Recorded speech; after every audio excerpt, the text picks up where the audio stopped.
Hi friends, myself Tripathi. Today I am going to show you a mega renewable energy harvest concept that is practically feasible, more energy efficient and low cost of producing energy from seashore areas.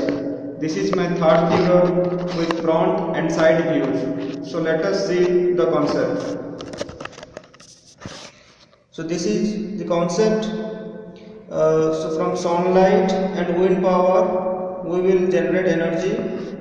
So from front view it is clear that these are two pillars. So this one is a human being, these are the wind turbines, these are the solar panels.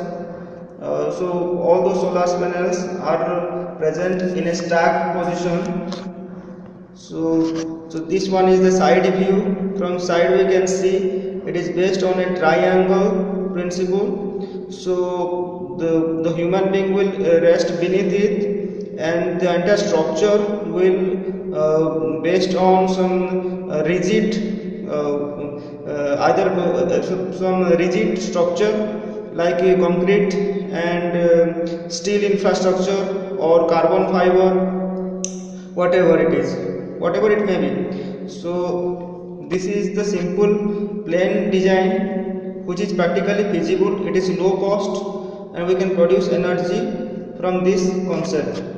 So from sea wind we can generate energy by from that rotating turbines, and from solar panel we from get energy. So of course this is a very plain and simple design that is practically feasible. It is more energy efficient and low cost of production. Thank you.